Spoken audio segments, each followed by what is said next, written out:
Hare Krishna, welcome you all. I hope you are hearing my voice. If you are hearing my voice, you can raise your thumb. Yes, yes. Birthday boy is raising the hand. And Diksha, VN Sarma, and Neeraj Kumar, Krish Shalonki, Garekar, and it's going fast. It's beyond I look. Yeah, everyone is raising your digital hands also.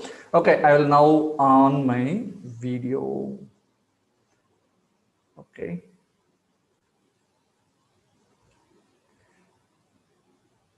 I'll pin my video for a minute and then I will share what we have to see. Okay.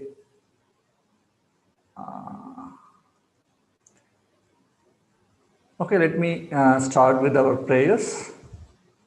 Namo Om Vishnu Padaya Krishna Prashtaya Bhutale Srimate Bhaktivedanta Swami Namine Namaste Saraswade Deve Gauravani Pracharine Nirvishesha Shunnavadi Pashat Deshatarine Shri Krishna Chaitanya Prabhu Nityananda Shri Advaita Gadadhara Shivasadi Gaura Bhakta Vrinda Hare Krishna Krishna Krishna Hare Hare Hare Rama Rama Rama Hare Hare. So we welcome you all for this Learn Gita Easy 18 days, 18 chapter course. This is a fast track, but made it very easy for you. So we named the course as Learn Gita Easy. So generally we have an idea that whether we can learn Gita, I don't know, 1 second.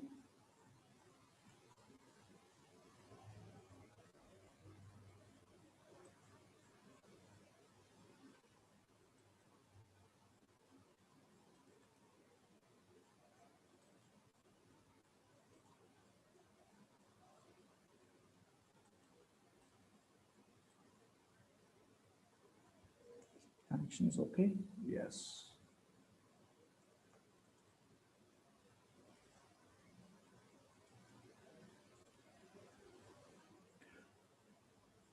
Now you can all lower your hand. Many of you have put your digital hand up when I asked you that, are you hearing my voice proper? So you can lower your hand. Yes, thank you. Thank you.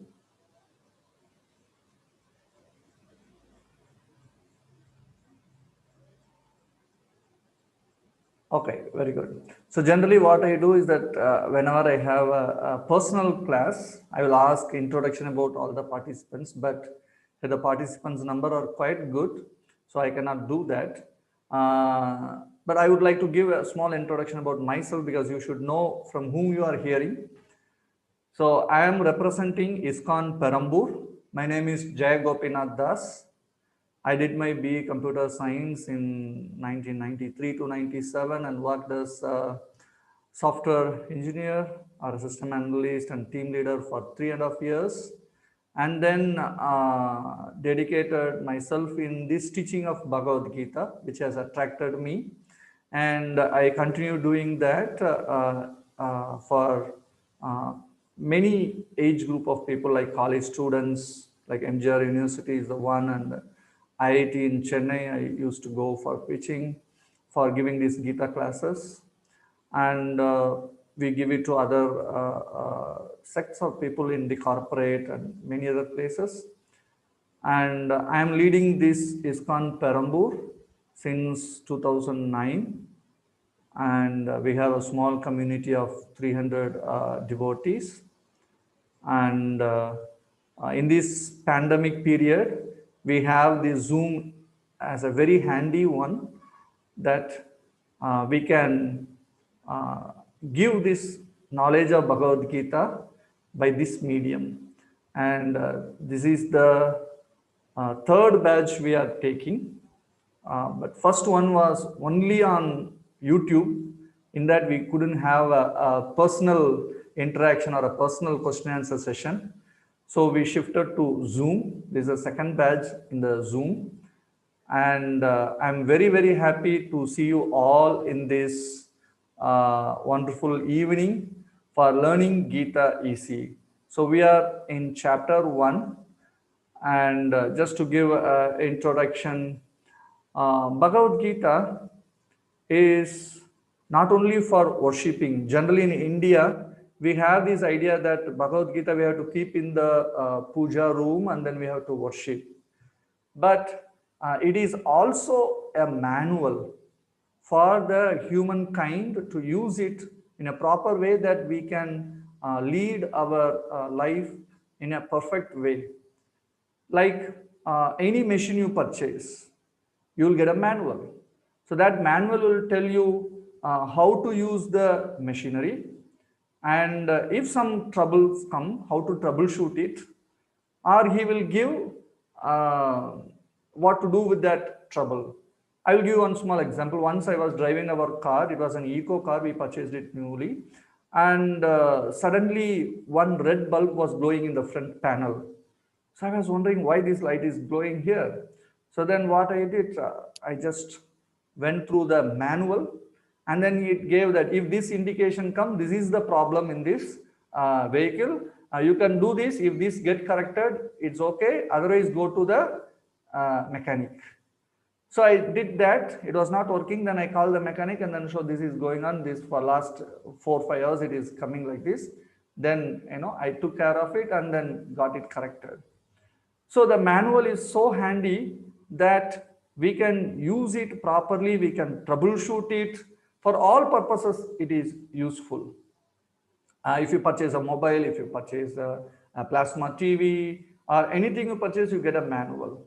So in the same way, our body is a machinery.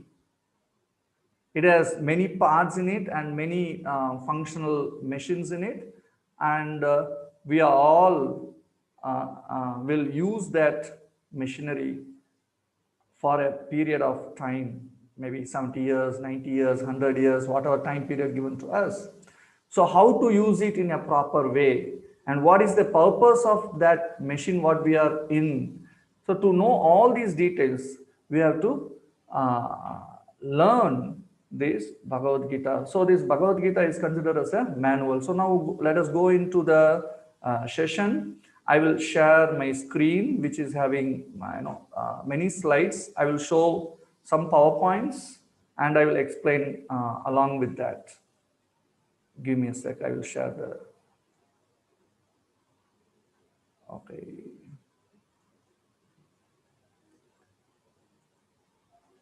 Okay. Yes. I hope you all can see the screen. Learn Gita Easy, Session 1, Chapter 1. Right? Yes. Thank you very much. Okay, let's go ahead.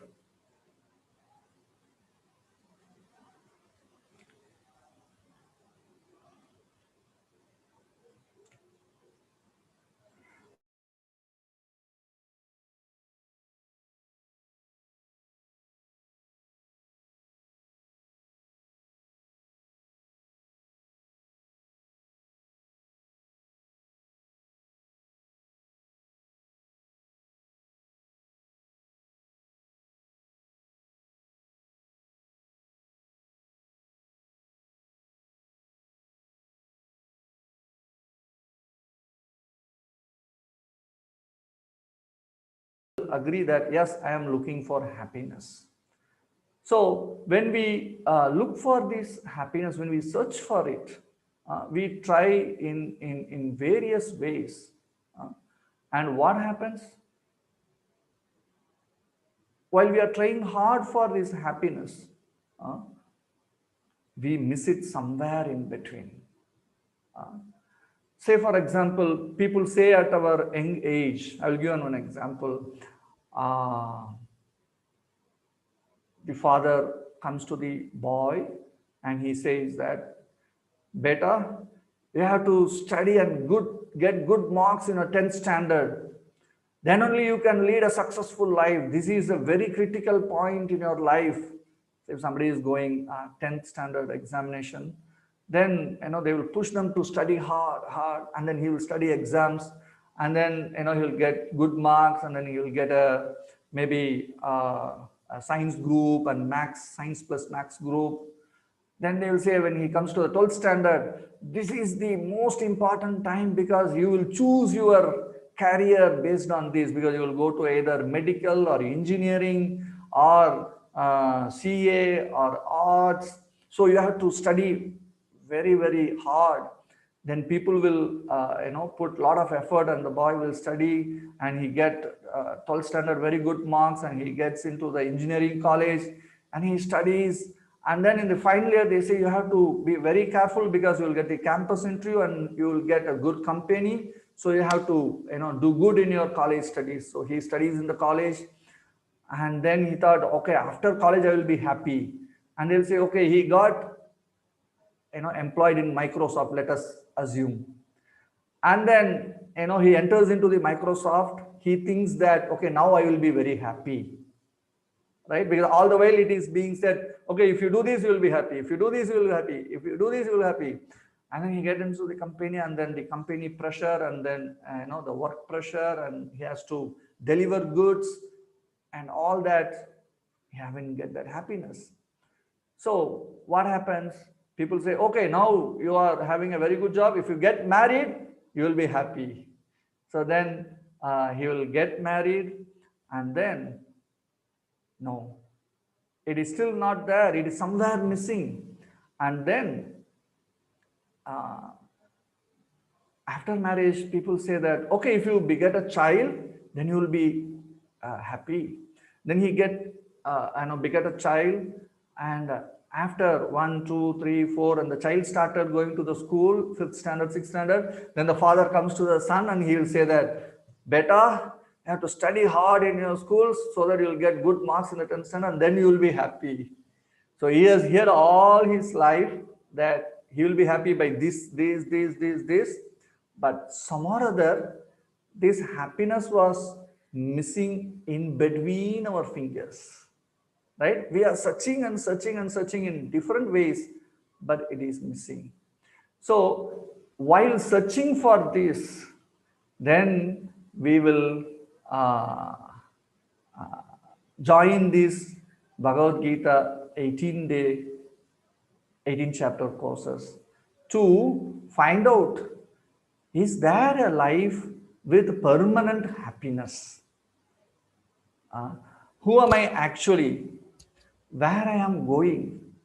What is the purpose of me being human? So with these questions, we will join this Gita, Learn Gita Easy course. So we will try to be human. So what does it mean to be human? I will give you a small story, what it is like being human. Generally, we compare ourselves with other living entities, like, say, for example, animal. There are similarities between human life and animal life. Like, we also eat, they also eat. We also sleep, they also sleep. We also, procreate, and they also procreate. We also protect ourselves, and they also protect themselves. So this is called as Ahara, Nitra, Bhaya, Maituna. So these 4 activities are common between human being and other living entities. Then it is very special in being human, right? Otherwise, we nowadays in our society, people started calling ourselves that we are social animals. Sometimes people are very proud to say that we are social animals. These Shastras are saying we are nothing but animal if you don't follow Shastras. There is a very beautiful verse. Ahara nitra bhayam maitunamcha samanyetat pasubir nirana dharmo hi tesham adhika vishesho dharmena hina pasubi samanam. If you are not following the dharma properly, then we are considered as animals. Pasubi samanam. Pasu means in Sanskrit animal. There is a beautiful story regarding this. Once Alexander the Great was tenting somewhere in the northern parts of India, And one night a thief entered his tent, and then he just took whatever he got in his hand and put in his bag, and when he was about to leave, he was caught by the security. And then he was brought in front of Alexander, and Alexander was furious that how dare you can enter my tent and you can loot here. And then suddenly this thief rebuked, what is the big difference between you and me? And Alexander was even more furious. And then he started asking, how dare you ask me like that question? But why are you asking that question?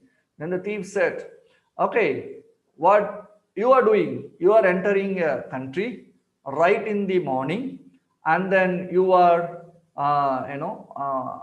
taking away whatever or looting the whole country, and then you move to the another place, right?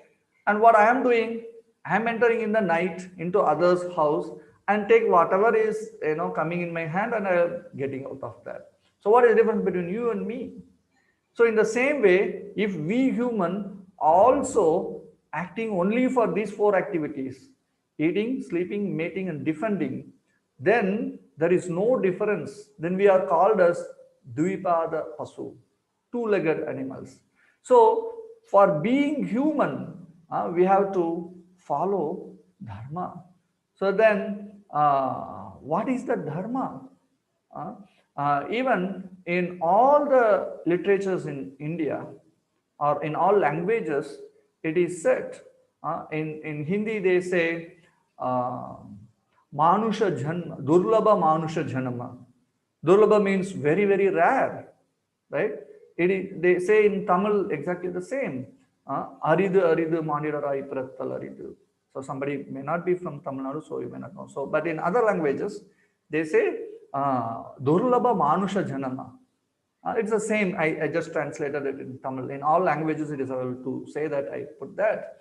So, ever have we thought why this human birth is very, very rare? We never thought or brought out that question in us. Why we are so special? What is so rare about our human form of life? So we have to ask that question.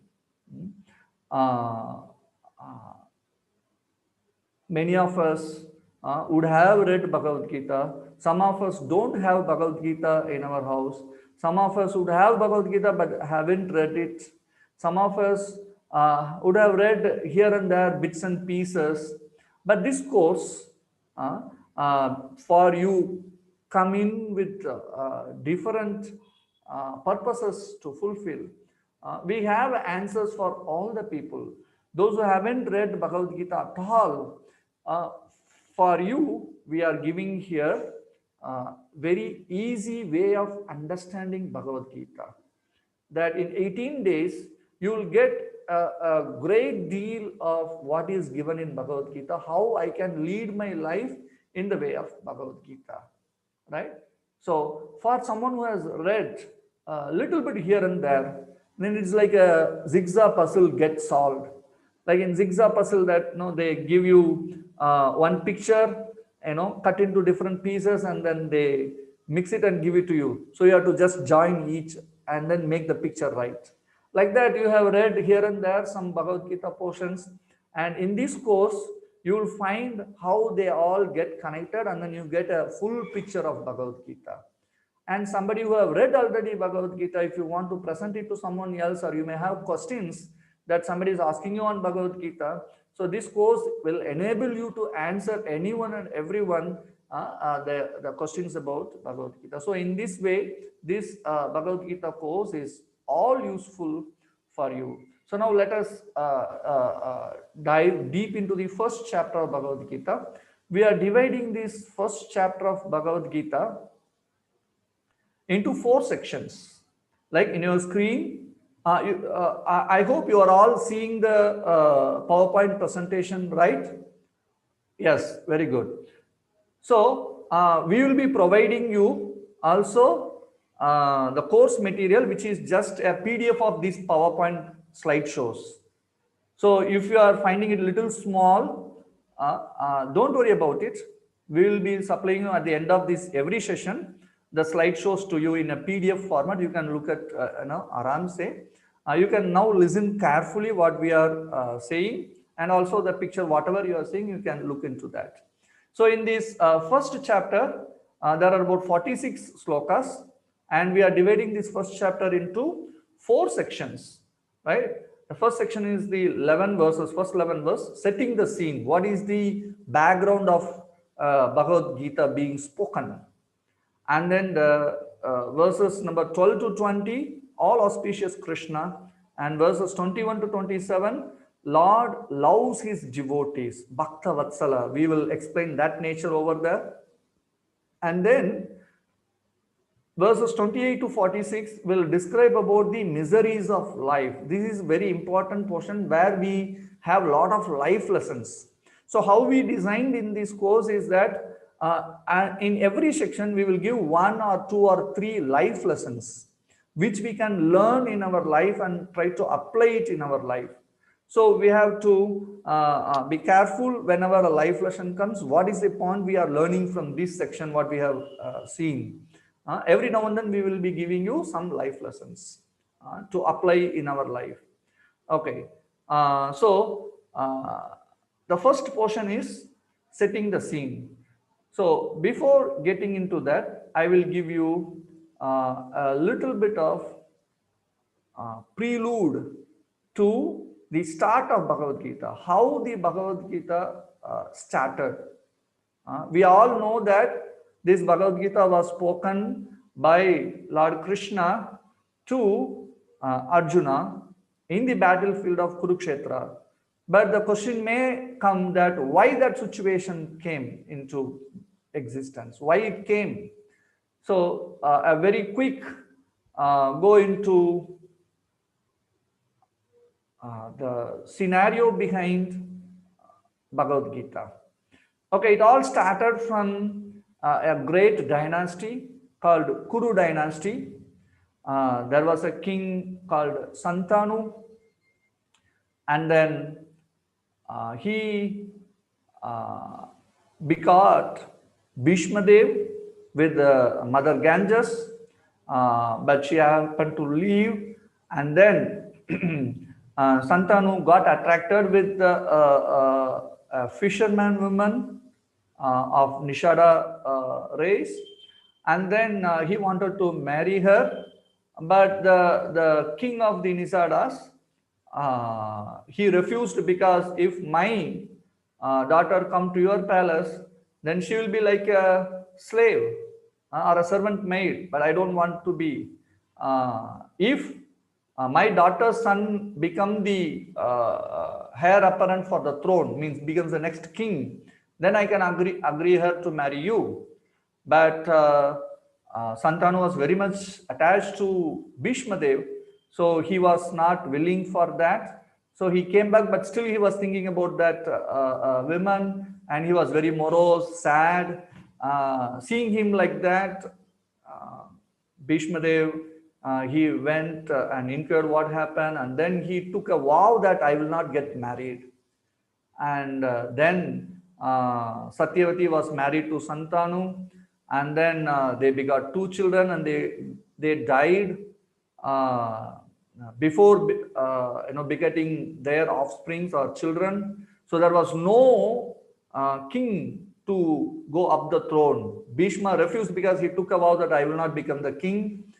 So Satyavati called for Vyasadeva, and then they begot in the womb of Ambika and Ambalika, respectively Dhritarashtra and Pandu, and with a servant maid Vidura. So these 3 sons were born. In this, Dhritarashtra was blind, and Pandu was having little disease in him, but he was perfect with his all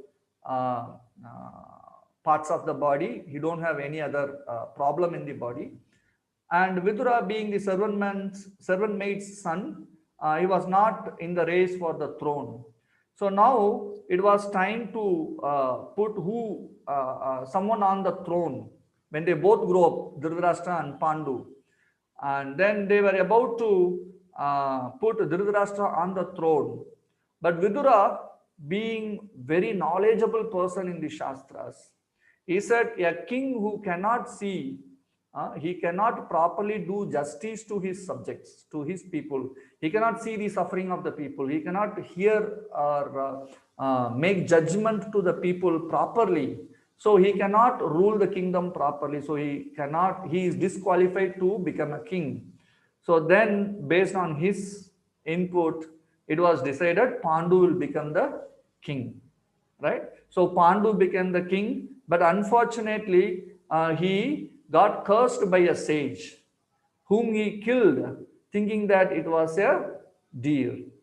And because of that curse, Pandu got frustrated and then he went to the forest. And there he begot the 5 sons from Kunti by invoking special mantras. And in the meantime, Dhritarashtra in the womb of Gandhari begot 101 children, 100 boys and 1 girl. Okay, so this is the scenario. And in between, Pandu died. So these 5 sons were very young kids, like child. So they have to grow up to ascend the throne. So Kunti came back to the palace in Hastinapur. So she took shelter under Bhishmadev, and now the Kauravas and the Pandavas, they grew together. Some or other, the leader of the Kauravas, Duryodhana, was so envious of the Pandavas, the 5 sons of Pandu, and this enmity grew till their end. And in many ways, Duryodhana tried to kill the Pandavas. The wax palace, tried to burn them inside that, gave poison to Bhima, and in so many ways he tried to kill them, but some or other, by Lord's mercy, they were saved. And then it was decided it will be partition between both, right? And in that scenario, a place called Indraprastha, or later it was called as Indraprastha, was given to the Pandavas, and Hastinapur was given to Duryodhana. And Pandavas worked very hard, and it was a very, very barren land, but still they made it very wonderful, and they built a very wonderful palace there in Indraprastha. It was looking like Indra's palace, so it was called as Indraprastha. So what happened? Duryodhana became more envious on the Pandavas. Then he called them for the dice game. Yudhishthira was little hesitant, but Dhritarashtra was eager for that match to happen. Because of that, Yudhishthira played that, and then he lost it. Again, it was given back. In the same day, he was called back, and then again played with the condition that whoever is losing, they have to go for 12 years, vanavas, life in the forest, and 1 year agyatavas, means hidden life. No one should find where they are living, right? Agyatavas, it is said. So Pandavas again lost. So they were exiled for 12 years plus 1 year agyatavas. And when they completed it successfully, Duryodhana was not willing to give the the portion for them back. They asked only for at least 5 villages. Then Duryodhana said, not even a place where a needle can stand. I cannot give that. So then the war became inevitable. So Pandavas gathered their people, and the Kauravas, they gathered their people, like in our what we say elections. Our politicians, they gather party. Now the new term is coming as Mahagathbandhan, right? The great opposing party. Like that, the Pandavas, the Kauravas have a big army, 11 Akshohinis. And the Pandavas have, very small, only 7 Akshohinis, right? But both the armies, they joined in Kurukshetra. And in that place, when they joined together, what happened? That was the first question of uh, Bhagavad Gita. So this question was asked by Dhritarashtra. So to give a small background to this question, uh, I will quickly take you. In the picture, you can see this is Sanjaya sitting down, and on the throne it was Dhritarashtra, who was blind. He cannot see anything. So he wanted to know what is happening in the battlefield. So Vyasadev, he requested, Dhritarashtra requested Vyasadev. So Vyasadev empowered Sanjaya, who was his disciple, to know whatever is happening there, right in the palace itself. So, excuse me, Dhritarashtra was asking Sanjaya what it was happening over in the battlefield. So, I will just read the verse and the translation. Dhritarashtra uvacha dharmakshetre kurukshetre samaveta yuyutsava mamaka pandavaschaiva kimakurvada sanjaya. Translation. Dhritarashtra said, O Sanjaya, after my sons and the sons of Pandu assembled in the place of pilgrimage at Kurukshetra, desiring to fight, what did they do? So here, Dhritarashtra is asking to Sanjaya, what did they do? Here, although Sanjaya don't have or he was not physically present in Kurukshetra. Hastinapur and Kurukshetra are about 90 miles away. Those who are part of this program, who are near Delhi, you know very well that Kurukshetra is about 90 miles from Delhi, present Delhi. Okay, so then how he could see it? Like I am speaking from Chennai. You all have devices to see what I am speaking from Chennai, right? So you have devices like many of you may have your mobile, some of you may see in the laptop, some of you may see in your plasma TV or whatever device you have to capture what is happening here, and you are seeing it over there. So we are having devices now, but at that time Sanjaya had divine eyes. So he don't have a device, but he had divine eyes given by Vyasadev. Okay, so here this verse,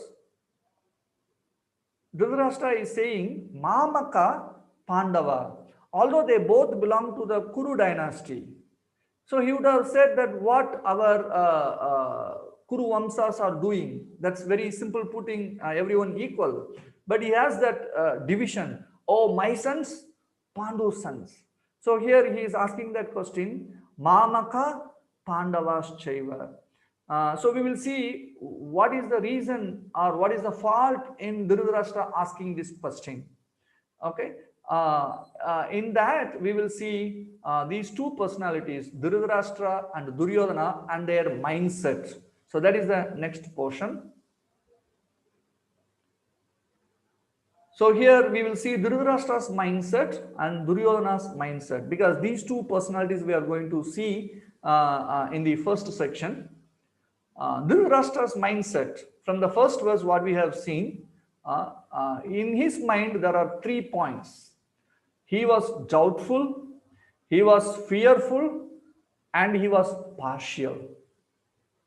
So let us analyze why he had this mindset. What is his doubt about? We said the Kauravas have 11 Aksohinis and Pandavas have only 7 Aksohini. So obviously, the Kauravas would be more powerful. To say they have about 50% more army than the Pandavas. So obviously they should have more power, and obviously they have Bhishma, Drona, Kripacharya, Aswathama, right? Really, great Maharathis, Atirathis. So we will see these terms soon. But still, why Dhritarashtra was doubtful? Because we saw in that verse he was asking Dharma Kshetre Kurukshetre. So the name the name of the place is Kurukshetra. But here, even Dhritarashtra himself is asking the question, Dharma Kshetre. Why? Because this place Kurukshetra is very well known in the Shastras. We can find in many places. Even the Devatas come there to perform religious activities or dharmic activities like fire sacrifices or some dhan or any religious activity, pious activities. People come to this place because it's a very pilgrimage. It's a place for pilgrimage. It's a very sacred place. Dhritarashtra was doubtful because he was very well aware that my sons are not righteous. They are unrighteous. And the Pandavas are righteous because what they did was right. They followed whatever given and they have completed the 13 years. But still Duryodhana was not interested in sharing the kingdom or giving back the kingdom to them according to the agreement. So it's a problem. Duryodhana was unrighteous. So this place is Dharma Kshetra. Those who follow Dharma, then Dharma will protect them. Like if someone is following the law of the state, then the government protect those citizens, right? So in the same way, whoever is following Dharma, then the Dharma will protect them. So there is a very, very beautiful saying in Hindi regarding this. This is the life lesson. If we take care of Dharma, and Dharma will protect us. So it is said in Manu Smriti that Dharmo Rakshati Rakshitha. So if we protect or if we follow Dharma, then Dharma will protect us. So this is a question we hear frequently. This is one of the frequently asked questions. Is it possible to live in a dharmic way in this age, in the current scenario? Can we live in a dharmic way? Why not? It is very much possible.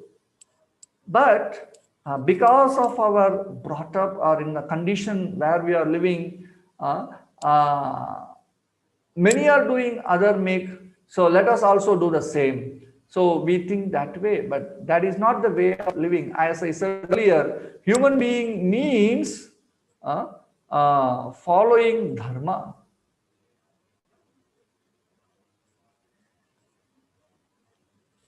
Just hold on, I think some issue in my camera.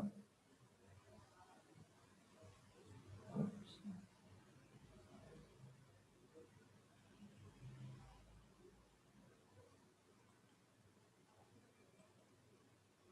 Oh, my video is not coming. Just hold on for a second. I don't know what happened.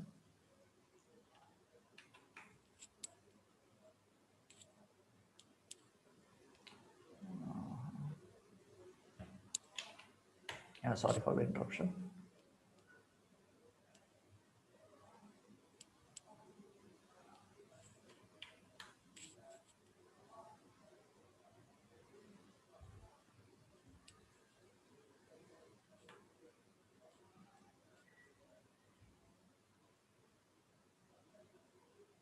Oh, video got cut. I don't know why.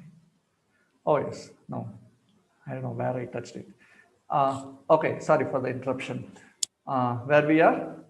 Okay, so we can live in a dharmic way. Living by following dharma is being human.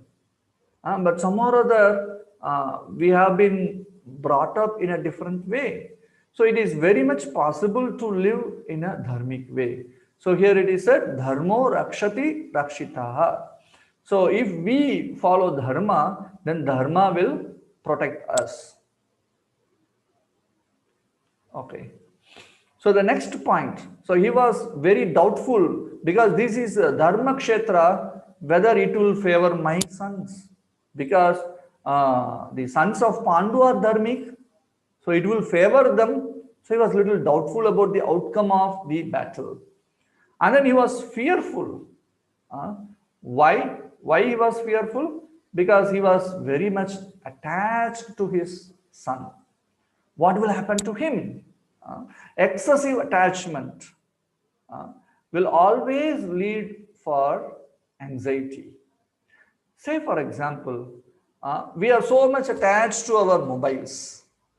If we lost our mobile or if we forgot where we kept our mobile, right, we all would have undergone that experience.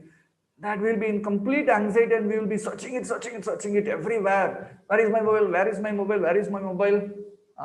I hope many of you would have come across that situation. If some of you have come across that situation, you can raise your hands. Yes, Sanju Bhati is already raising hand, and Garekar is raising hand. Yes, yes, Saurya, Kritika. Yes, thank you very much. Yeah, yeah, I couldn't see all your names. It is going very fast. That's great. So this is just to make us understand that if we are attached to something and if we lost it, then we will be in great anxiety. So here, Dhritarashtra was very much attached to his son. When Duryodhana was born, there was a lot of inauspicious signs. So Vyasadeva advised Dhritarashtra that this child is very, very inauspicious to the dynasty.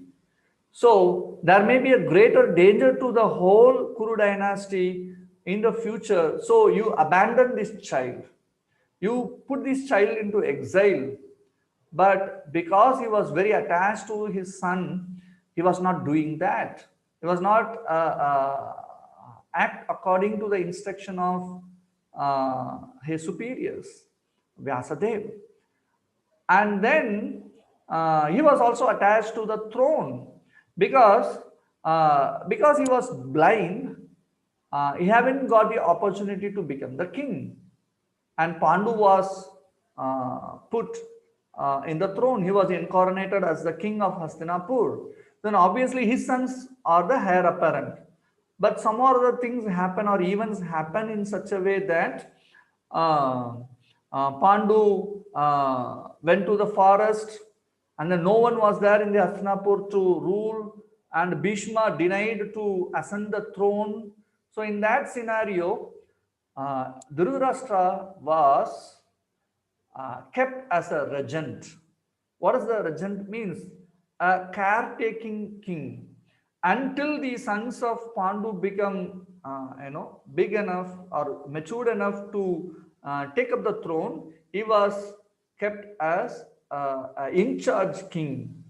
Like we all have the experience that when a new government was elected, then the outgoing government has to give their resignation letter, and the new government will take oath maybe after a week after the election results are announced, or 10 days, 15 days sometimes, and sometimes it takes even 2-3 weeks. So until that time, the existing government was appointed by the president as a caretaking government, right? So in the same way, until the sons of Pandu become mature, Dhritarashtra was given the post of being the king of Hastinapur as a regent. So he became more attached to that. Okay, I haven't got the throne. Let my son get it. So whatever try Duryodhana did for getting the throne, Dhritarashtra was not resisting much. He was not advising. He couldn't do that because he was so attached to these two things. He was attached to his son. He was also attached to the throne. So he thought, okay, I haven't got it. Let my son get it. So because of this attachment, he was very, very fearful. Okay. So too much attachment causes anxiety. And then Dhritarashtra was partial. He had the mentality of me and mine. Mamaka Pandavas Chaiva. So this is wrong on the part of Dhritarashtra because He was the king. He has to be neutral to all his subjects. Pandavas are his subjects, and Kauravas were also his subjects. So he should have been a neutral person. So what our people are doing gathered in the Kurukshetra, that should have been the words. But he has the Mamaka Pandava Seva. So he has that partial mentality, me and mine. So if we have that partiality, then we always say, my son, my country, my state, my. Uh, so this is the mindset of Dhritarashtra. Because of that, uh, he was also fearful, he was also doubtful. So the mindset of Dhritarashtra are three: doubtful, fearful, and partial. So what is the mindset of Duryodhana? Let us see into that. Duryodhana's mindset is these two. He was bragging about his army, and he was also doubting the loyal ones. Uh, like if you see verses number 2, 3, 4, 5, or the later verses where it is said that Rajo Vacha, Duryodhana was saying to Dronacharya that now let me tell about who are all there in our side to lay their life for me. They are great warriors. He was just bragging, means self-praising, praising oneself or his own strength. So he was, talking a lot about his own strength and who are all there to fight on his side, and that means it was a symptom of insecurity. So this is one of the life lesson. So if we are talking so glorious about ourselves, then we are feeling insecure in our heart, right? So this is one life lesson we have to understand. And another life lesson is that if we doubt, then we lose people, we hurt our loved ones. So here Duryodhana was saying that we have to be very, very careful. Bhishma is old, so we have to protect him from all sides. But he was the pillar of the whole Kaurava army, but Duryodhana just to pacify others. So he was speaking like that. And he also doubted Dronacharya. He says that Drupada Putrena, see the son of Drupada, because there was a little bit of enmity between Drupada and Dronacharya, which happened many, many years before. And to instigate Dronacharya, instead of naming Drishtadyumna, who was the son of Drupada, Duryodhana used the word Drupada Putrena. The son of Drupada is there arranging the army of the Pandavas. So you should not be so loose like that. So you have to be very, very careful against your disciple, because he learned archery and military art from Dronacharya. So you should not be relaxed or lenient towards your disciple. So that was the doubt of Duryodhana. He was doubting. So by this way, if we doubt in our life, we will lose people. Sometimes we hurt our loved ones. So we should not doubt our loved ones. So when Duryodhana was speaking like this, understanding the mood of Duryodhana, Bhishma Dev started blowing his conch shell. So in Bhagavad Gita, it is mentioned as Singhanadham. So it was like a lion roaring, and his conch sound was like that. And to befit that, the Pandavas also blow their conch shell. So let us see that verse, which is first chapter 19th verse, which is mentioning about different conch shell which are blown by the Pandavas. Sagosho Dardarashranam Hridayani Vedharayat Nabascha Prithvim Chaiva Tumulo Bhyanu Nadayan. The blowing of these different conch shells became uproarious, vibrating both in the sky and on the earth. It shattered the hearts of the sons of Dhritarashtra. Okay. So there were 5 signs of victory for the Pandavas even before the war starts. So what are the signs which were seen for the Pandavas as a signs of victory? These are explained. This is our portion 2. We have seen from the 12th verse to the 26th verse, right? We can go up and see what was that. Just to show you back from 12th verse to 20th verse, right? That is the second one, all auspicious Krishna. So, okay, where we are. Okay, we are in this. So, the signs of victory, these are the 5 signs of victory: transcendental counsel, and Krishna's personal presence confirms victory. Hanuman on Arjuna's flag, Lakshmi Devi, the goddesses of fortune, Agni Deva's chariot given to Arjuna. So these points I will give you few hints why these are very important for the Pandavas, right? So first is the transcendental counsel. So it is said that Krishna's Panchajanya was transcendental beyond this material realm. That brings in victory. Wherever Krishna is there, the goddesses of fortune, Lakshmi Devi, is also along with that. So fortune was with the Pandavas. So naturally they will become victorious. Wherever fortune is there, they get everything good, auspicious. So here different names of the conch shell which were blown by the Pandavas. Krishna blew Panchajanya, Arjuna blew Devadatta, Yudhishthira blew Ananta Vijaya, Bhima blew Poundra, Nakula blew Sugosha, and Sagadeva blew Mani Pushpaka. These are just for information, because you may be curious to know what are the different names for the conch shell blown by different personalities, right? But these were considered as transcendental. So these shattered the hearts of Dhritarashtra. That's the important point we have to see. Okay.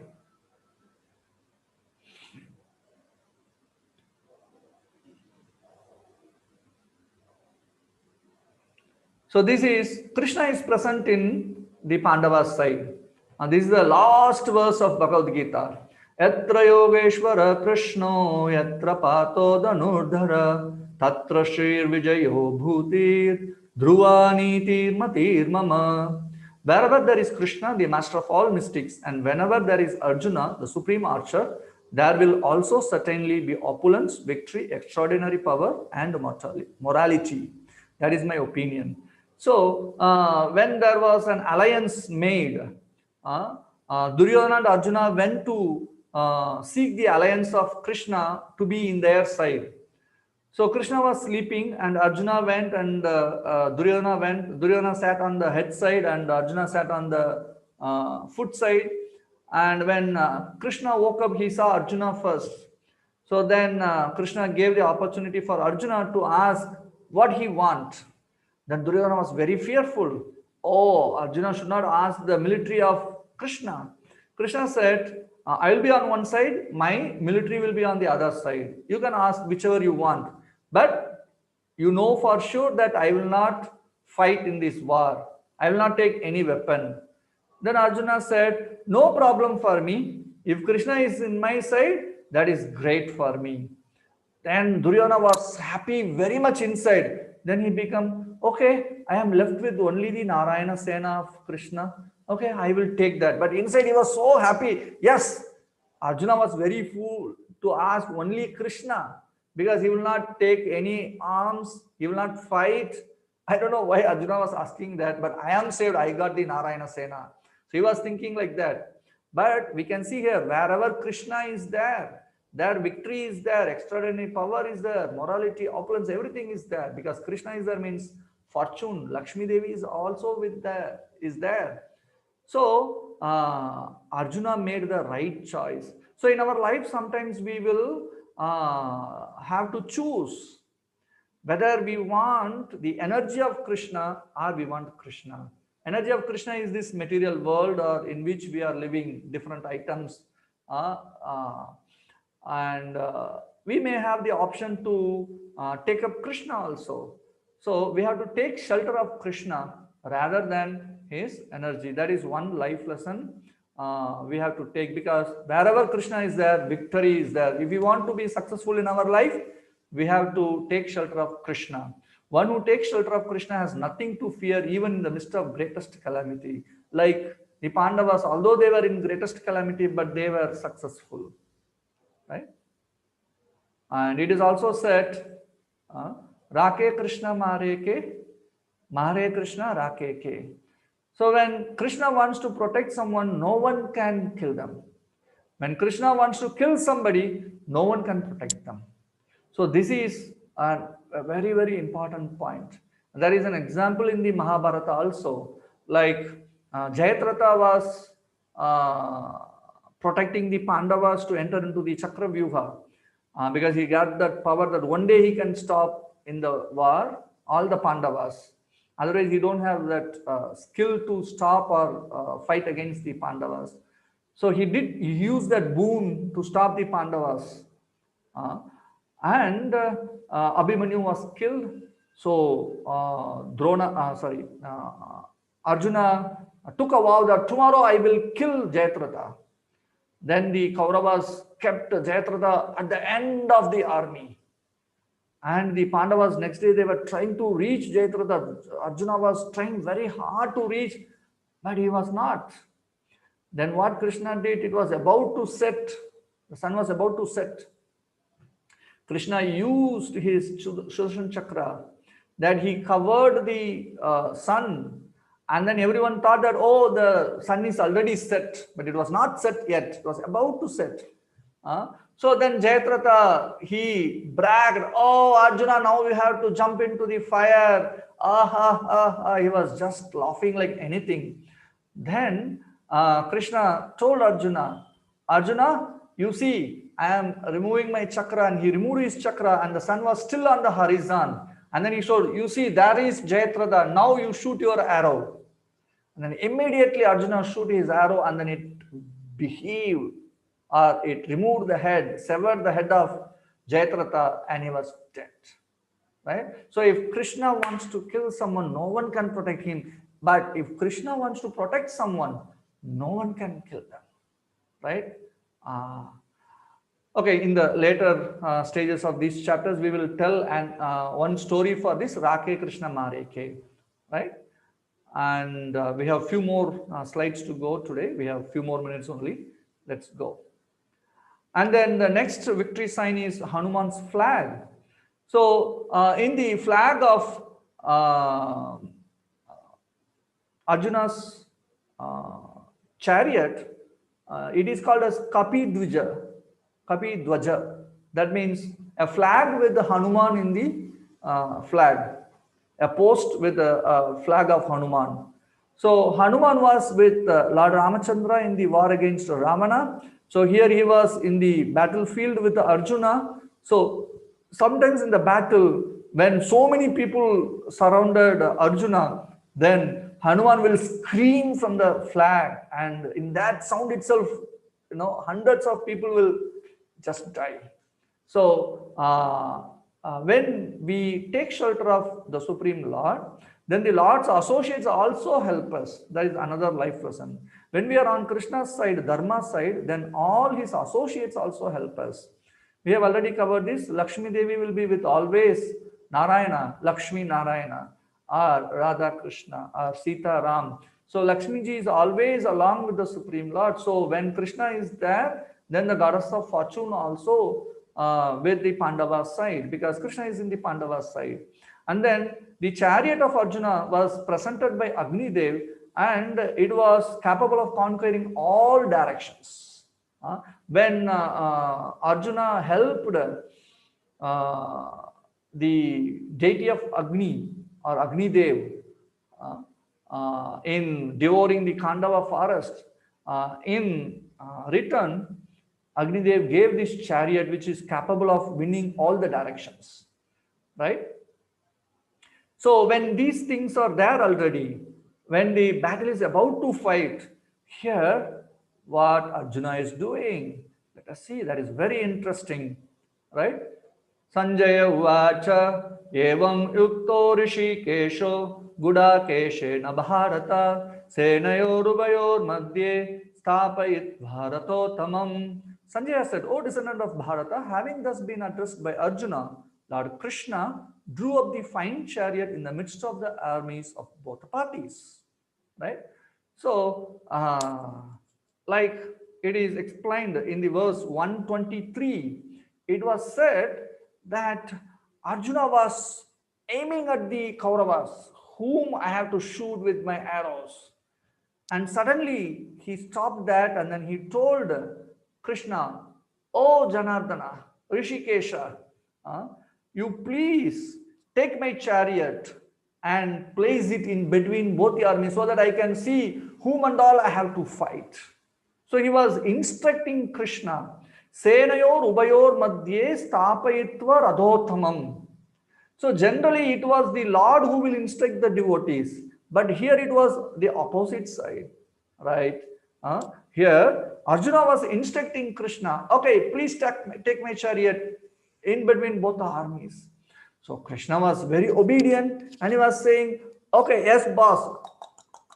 He take the chariot, place it right in front of Bhishma and Drona, that he can see both Bhishma and Drona in one side. Right? So, here Krishna is playing the role of a servant. He was a chariot. In olden days, it was not that you will say turn right, turn left. The king used to, kick on the shoulders. Excuse me. If the king kicked in the right hand side, then the charioteer has to turn right. If he kicks on the left hand side, then the charioteer has to turn left. And if he kicks in the middle, he has to keep going. See, that is how it was. And that humble position, Krishna accepted for his dear devotee, Arjuna. Right? So that is what we say here, the Lord loves his devotees. So it is the Bhakta Vatsala nature of the Supreme Lord. Okay. So if we have Krishna, then that relationship is very, very great. But in the material world, we see relationships are disappointing, heartbreaking. Sometimes even it was going good, but suddenly we get separated by nature in terms of, the beloved one dies. We are separated. But with the Supreme Lord, the relationship is not like that. It is ever, it is eternal and never fails his devotees, contrary to the relationship we have in this material world. And Bhagavad Gita is the key to happiness, and we establish a relationship with one who is infallible. Krishna never fails to deliver. He serves his devotee like he served as a charioteer for Arjuna. He delivered goods for his devotees. At the end, they were victorious. That is, that's a history. Okay. Sweet transcendental Lord serves his devotees. So how many of us, if we are asked for what do you want to be in your life, how many of us will say that I will like to become a driver? But Krishna took that humble position of his dear devotee. But after that, what happened is very amazing. The Arjuna who was, aiming at the opposite army, suddenly what happened?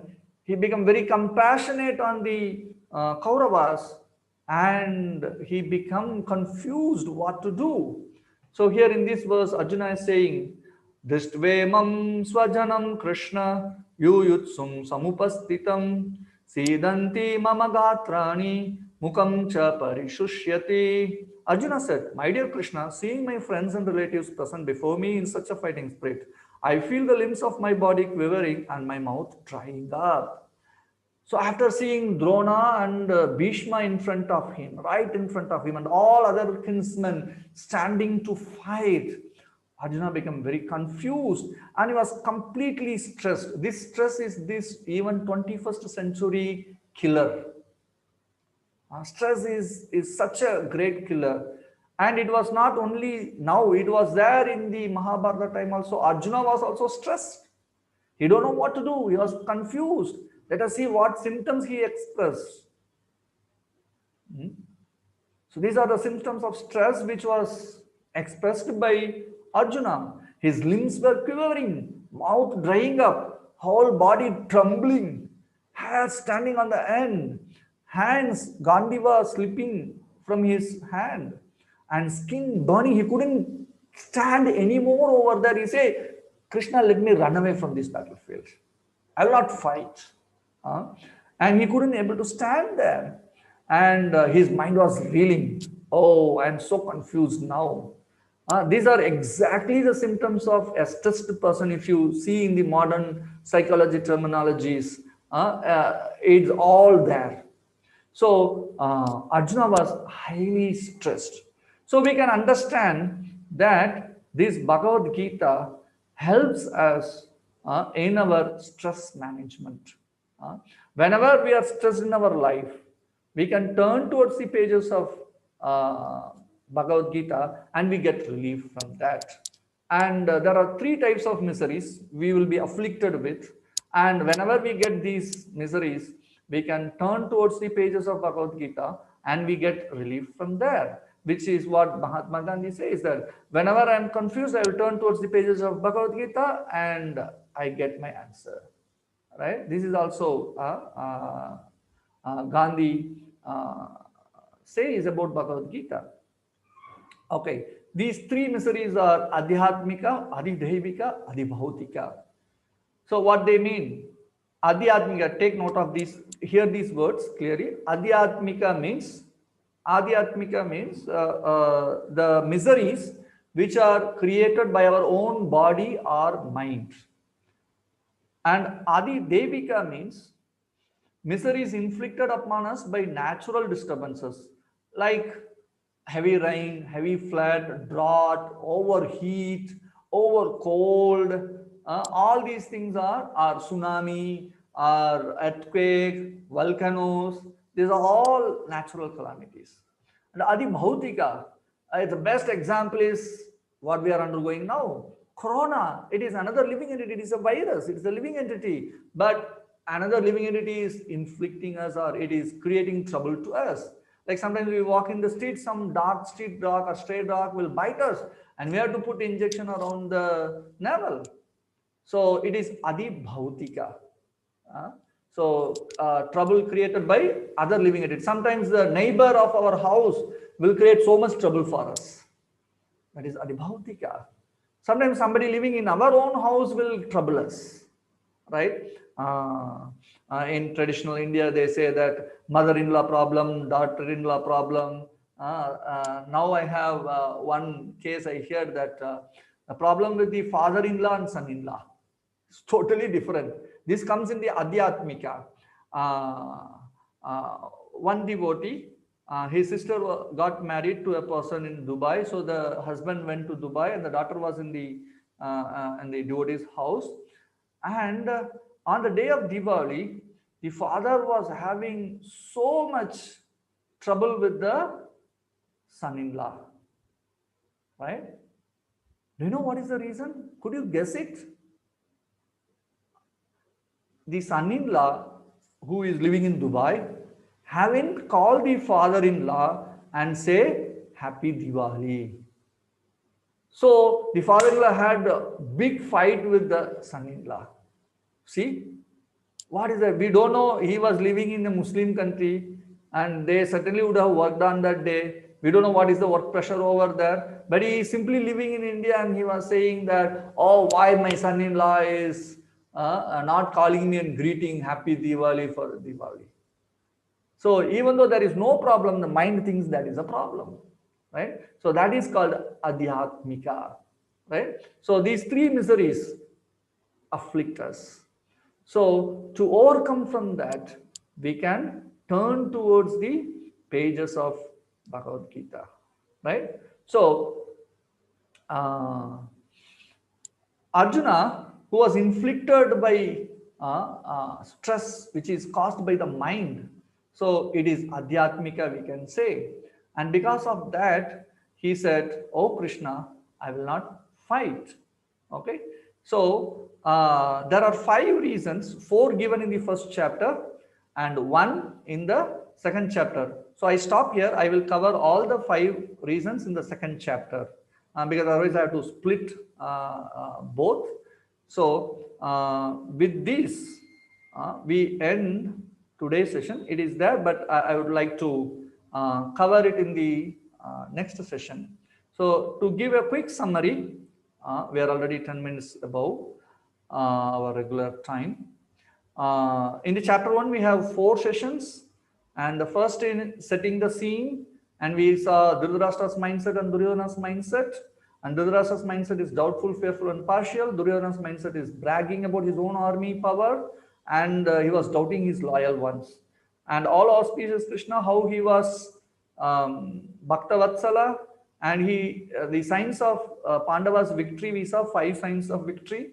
And then in the third section, we saw how the Lord loves his devotees, how he became a charioteer for Arjuna. And then in the fourth, we saw the miseries of life, the symptoms of stress, types of miseries. And we haven't seen one portion, why Arjuna decides not to fight, because we are going to cover it in the next chapter. So with this, our session comes to an end. If you have any doubt, you can ask questions. What I do now is I will put, you can raise your hands digitally, and then I can tell who can ask question, and then you can ask question. I will stop the sharing so that I can see you all in the screen. Okay, you can raise your hands, and then whomever name I say, you can. Okay, there are many questions, hands rise up. First I am seeing in my thing is Prashant Wangi. Okay, so I go with Mr. Prashant Wangi's question. You can unmute and you can ask your question, sir.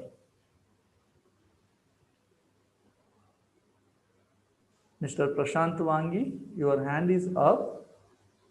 I hope you are. Anyone else is willing to ask question? Because I have 5 hands up here.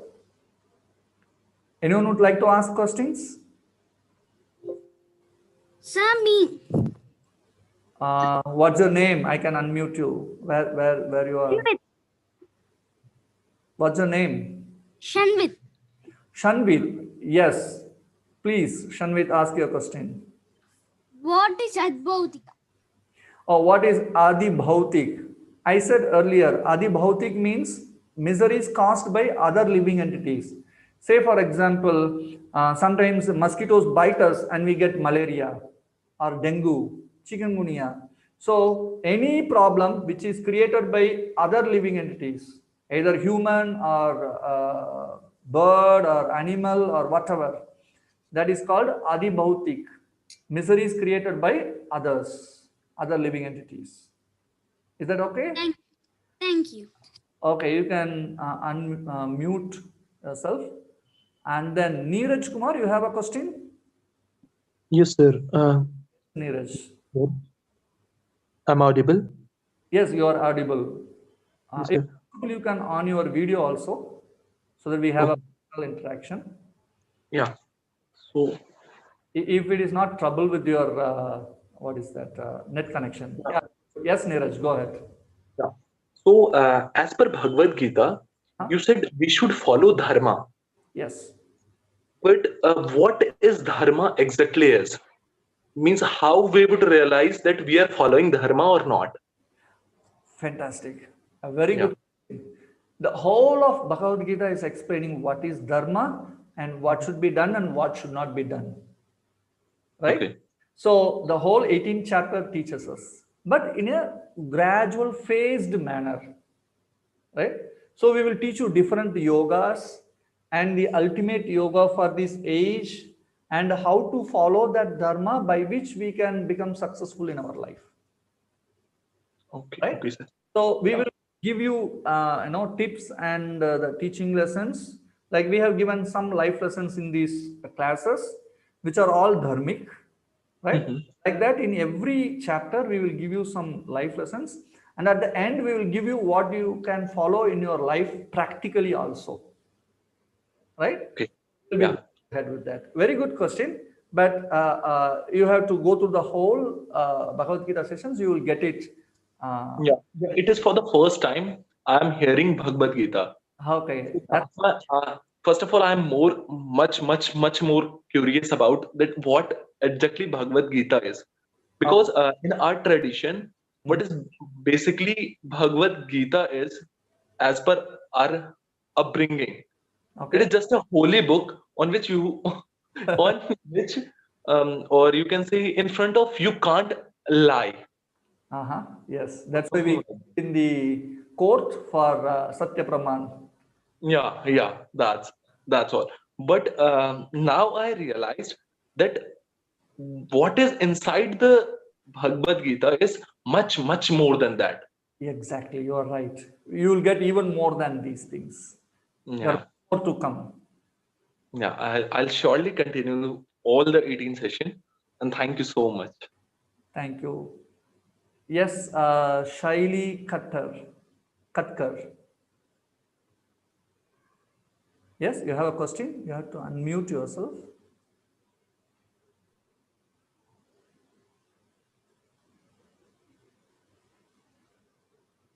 Yes, you are unmuted now. You can ask questions, Shaili. I think we are not getting your voice. Maybe you can cut your video so that we will get your voice. Sometimes the signals may be a problem. Yes, Shaili Katkar. Okay, I'll come back to you. I think some issue. Varunisha, you can unmute. Yes, sir. Yeah. So can you explain me again verse 1.1? 1.1 Dharmakshetre Kurukshetre Samaveda Yuyutsava Mamaka Pandavaschaiva Kimakurvada Sanjaya. So in that it is said that this place is Dharmakshetra, which is well known for dharmic activities like sacrifices or pravachan or charitable activities. All those things happen in that place called Kurukshetra. So it is also called as Dharmakshetra. So Dhritarashtra was little doubtful whether this place will favor my sons. So he was mentioning that fear out by stating Dharma Kshetre. And then he was partial. He was dividing his own subjects into Mamaka, Pandavas, Chaiva. So he was having that, oh, my sons and Pandu's sons. So he was very eager about his own sons, whether they will be victorious or what is happening over there. So that is the whole point. So he was partial. So that's what the understanding in the first verse. Is that okay, Varun? Oh, okay, sir, I understood. And Shaili Katkar, you are now able to speak. Your voice, we are not hearing. Are you? Um, Okay, I think I couldn't. Hello. Yeah. Now I am hearing you. Yeah. So I had a question. Hmm?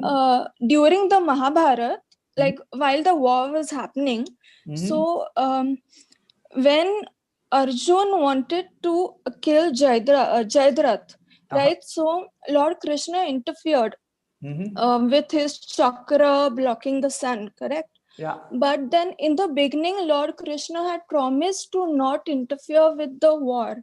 So, sir, how did that happen? Vow is not to interfere in the war. His vow is not to fight. So he was not fighting. Okay. He was not fighting. So he just He covered the. was helping. Uh, Not even that. He was driving his chariot and it is the charioteer's duty to help his master. That is Okay. That is the duty of a charioteer. If we see, this happened with all the kings. Like when Duryodhana was fainted in the charioteer will take him away, and then when he become conscious, he will bring him back. So this happened with all the warriors. So that is not wrong in the part of Krishna. No, so I'm not saying it's law. It's wrong. I mean, the Doesn't- Lord. We cannot say anything. He was fighting. It was not that he was fighting. Yes. Yes. Yeah. Thank you. Thanks a lot, sir. Thank you for your question. Prashant Wangi. Do you have a question? Prashant Wangi, you can unmute yourself and then you can.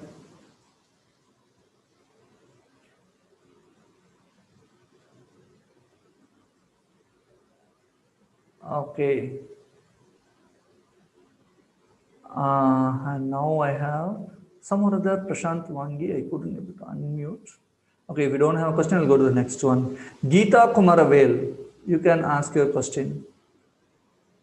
Pranam Prabhuji. Actually, I have a doubt. What no? Like this verses which is given in Sanskrit, should that be learnt or just the essence?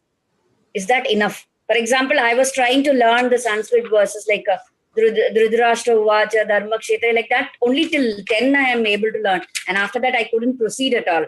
So is it really good to learn all the things, whatever is given in Sanskrit, or else just the essence will do?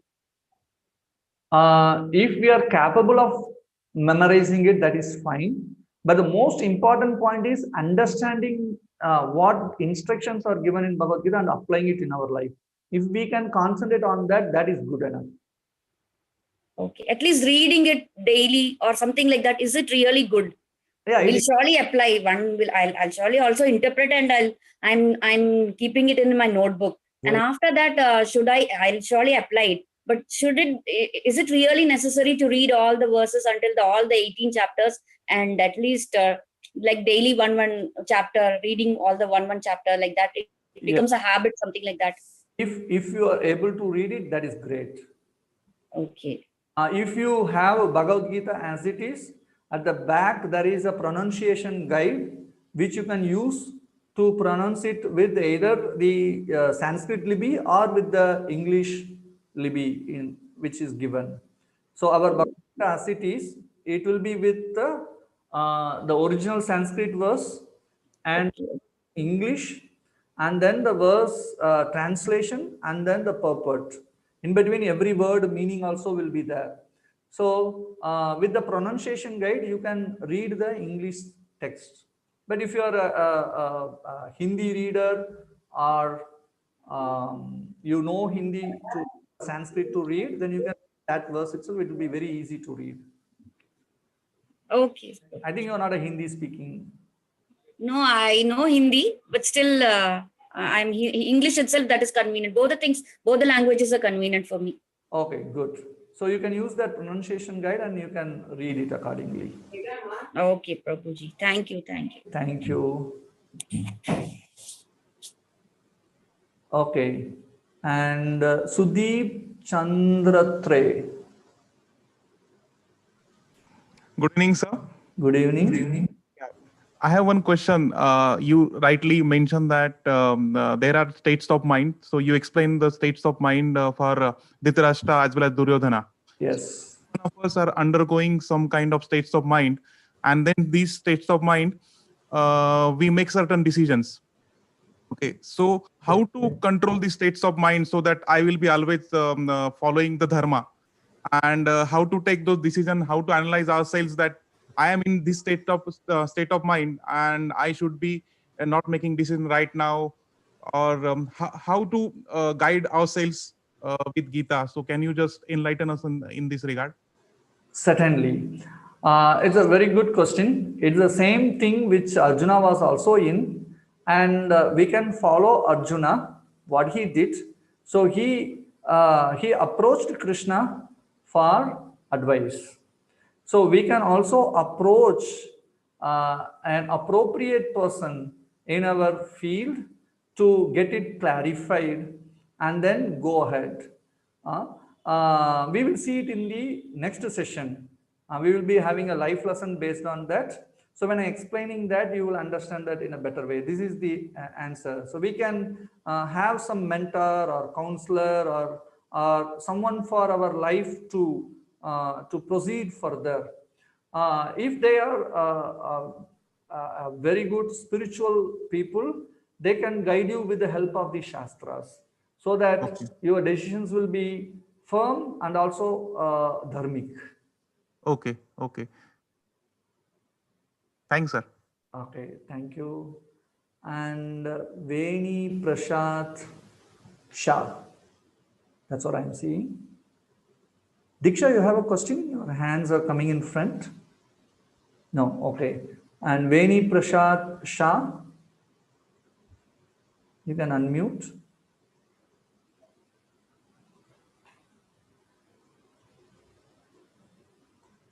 Some other hand is up but couldn't unmute.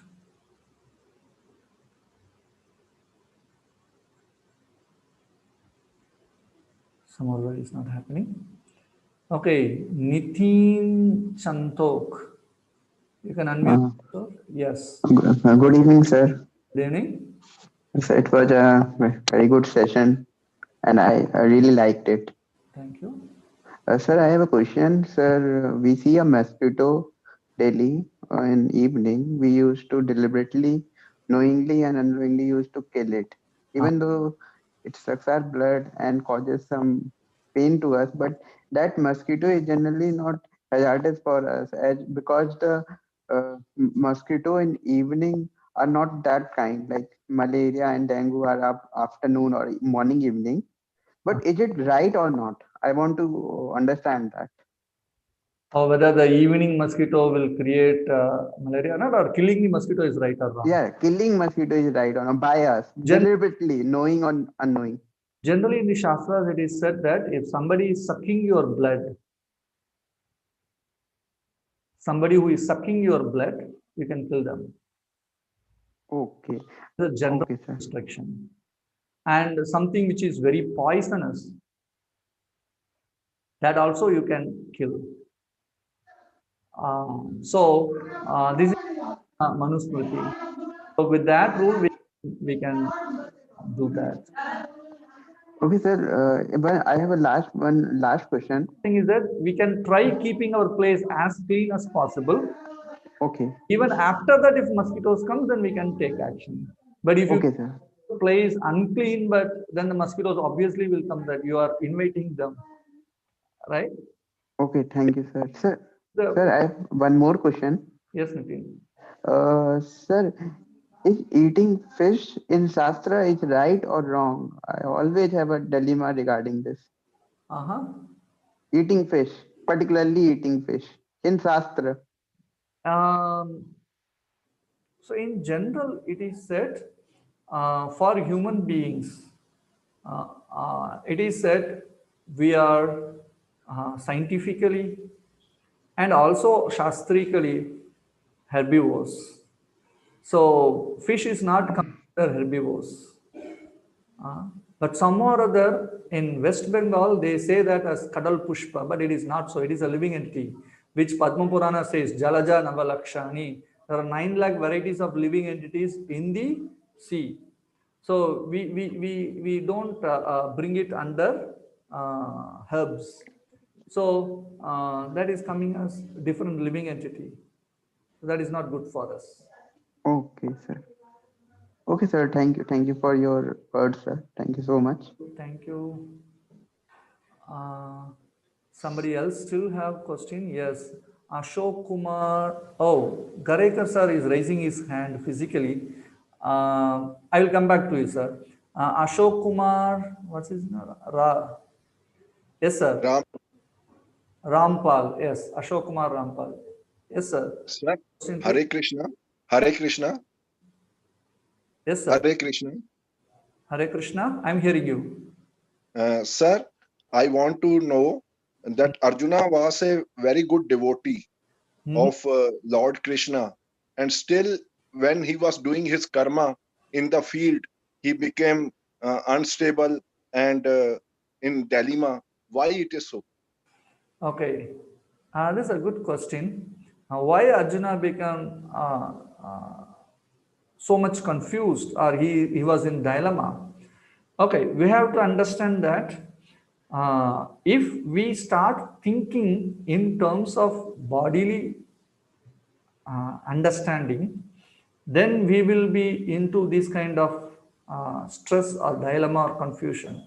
That is the teachings Bhagavad Gita is giving us. For a moment, Arjuna started thinking that, oh, these are my relatives, my dear grandfather, my teacher, and then he forgot his duty. It was a momentary confusion. Why that confusion was created, that is a separate thing, but the dilemma which he had is only this. So we also sometimes identify ourselves with the body and then start thinking in that direction. Obviously, we will be someday or the other will be in such a position, we will be in confusion. So Krishna is explaining us that if we are bodily attached, then we'll be finding it difficult to execute our duty properly. That is the lesson. Thank you very much. Okay. And Sir Garekar, sir, you can unmute.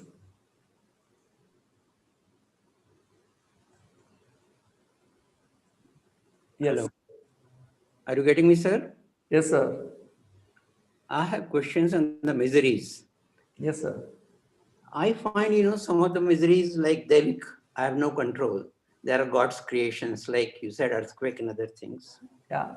And some of the manageable things, maybe the bhautic things I can manage, some I can manage, I may not manage. To some extent. But the question is, adhyatmic, which I find it minds what goes on in the mind. Yes. And controlling the emotions. It's extremely difficult. Does Gita help me on this? Certainly. Like Arjuna was completely uncontrolled in his mind. And at the end of Bhagavad Gita, 18th chapter, Arjuna says, Sthitosmi, Gata Sandeha. So that is in 1875 or 76, in the last but 3 verse. Right? So that means by hearing the instructions in Bhagavad Gita, his mind becomes steady. Okay, now I know what I am supposed to do and what I am not supposed to do. Okay, and why I am doing this. Right? So if we are also clear in what I am supposed to do and what I am not supposed to do and why I am doing it and what will be the result of it, then we will be clear in doing it and our mind will be steady. So certainly Bhagavad Gita will help us to come to that conclusion. Thank you. Thank you. Thank you. Shuddip Chandratre is yet to ask a question. His hand is raised for quite some time. I don't know whether he couldn't unmute or I don't know what happened. Anyway, I'll go to another. Harshik Konwar Bhora. You have a question? Harshik? Sir, yes. Yes, Harshik. Yes, sir. What standard you are studying? Sir, dengue fall. Sir, class 5. Very good. Yes, your question, please. Sir, dengue falls under which category? Adi Bhautika, which was created by generally mosquitoes. Okay, sir. Thank you. Hare Krishna. Okay. Hare Krishna. Thank you. Veni Prasad, you have a question? You can unmute if you have a question, or you can lower your hand. Veni Prasad.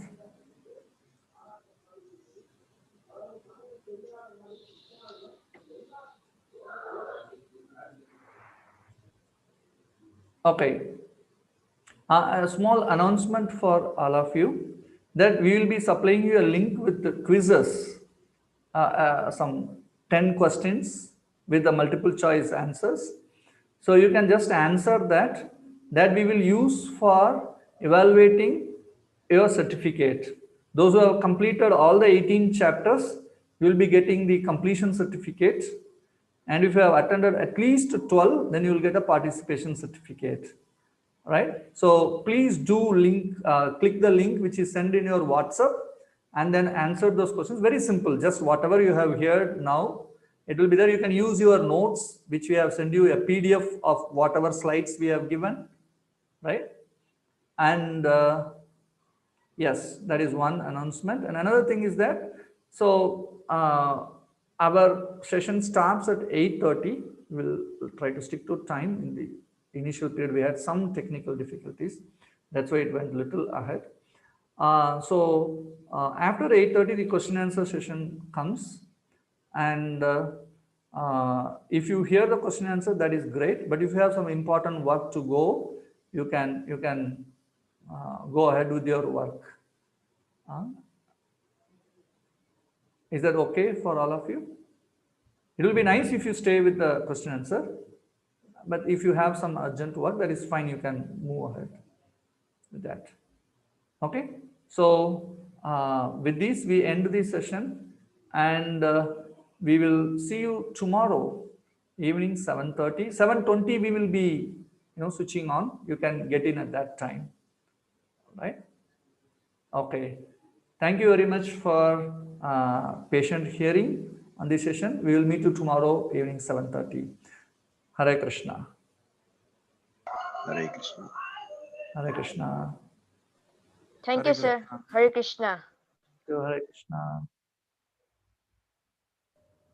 Hare Krishna, sir. Hare Krishna. Hare Krishna. Thank you, sir. Thank you, sir. Hare Krishna. Thank you. Hare Krishna. Thank you, sir. Hello. Okay, let me. Thank you, sir. Thank you very much. Hare Krishna. Hare Krishna. Hare Krishna. Hare Krishna. Hare Krishna. Hare Krishna. Thank you, sir. Hare Krishna. Hare Krishna.